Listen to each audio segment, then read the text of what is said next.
Hey guys, today I'm going to be talking about the hit classic Iron Man 3.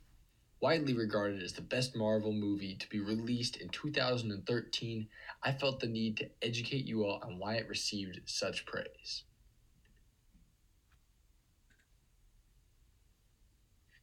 First, you need the background notes. The Avengers have recently defeated their biggest threat yet, Loki and his endless Chitauri armies. In doing so, Iron Man had to fly into an interdimensional wormhole to throw a nuke at the mothership that was carrying all of the aliens.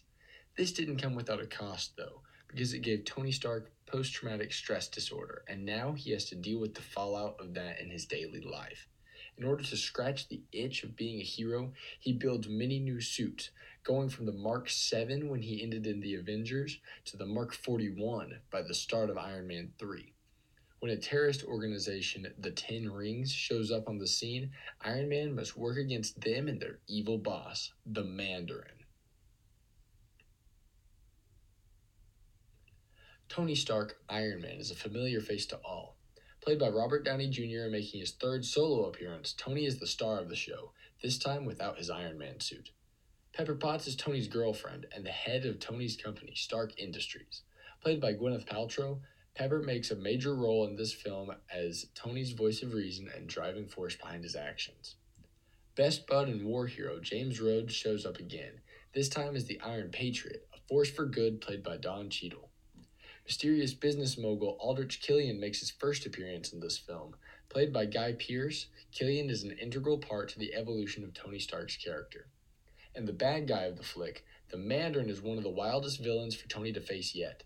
Controlling a terrorist organization with no real goal than to cause disruption, Ben Kingsley's genius character is one of the most memorable villains of the Marvel Cinematic Universe.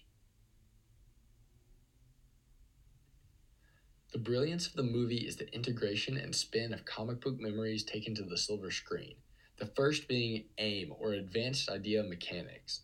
This is Aldrich Killian's company, which he uses at first as a front for good, but after being hurt by Tony Stark 15 years prior to the events of the movie, at a New Year's Eve party, Aldrich decides that he will rue the day that Tony Stark ever met him.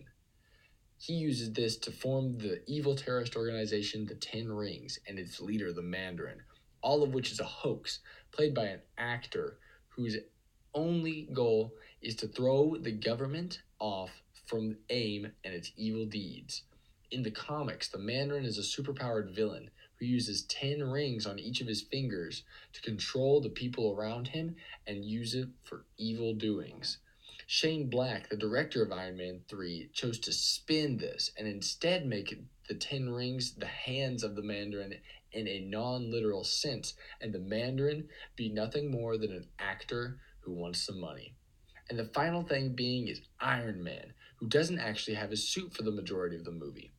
After getting shot down in one of the early fight scenes, Iron Man is without his suit, landing in Tennessee and having to use a kid's backyard in order to forge new tools to defend himself from the evil doings of Aldrich Killian and the Mandarin.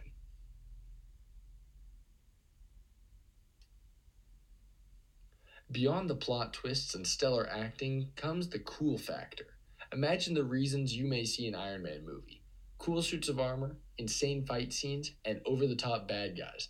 This movie has each of those things tenfold.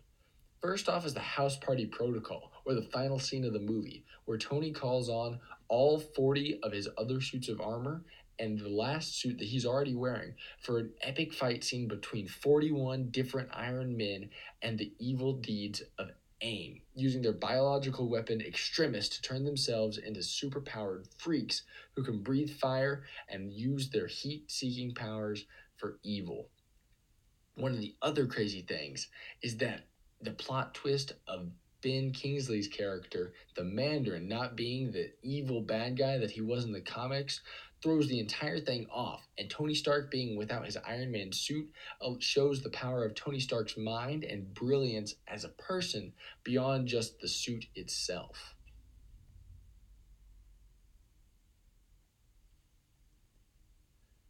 Finally, critics and fans alike praised Iron Man 3 for its ability to take the title of Best Marvel Movie released in 2013.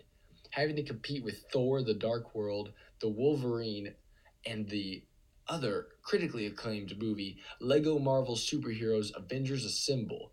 Critics raved on and on about the movie and its wonderful reception amongst the fans. Critics such as Times of India says that Iron Man 3 is every bit the superhero blockbuster you'd expect it to be. And Common Sense Media replies with, on the positive side, Robert Downey Jr.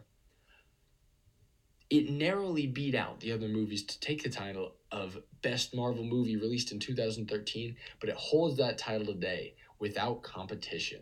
Iron Man 3 is single handedly the best movie to be released for the Marvel Cinematic Universe within the year of 2013. Thank you.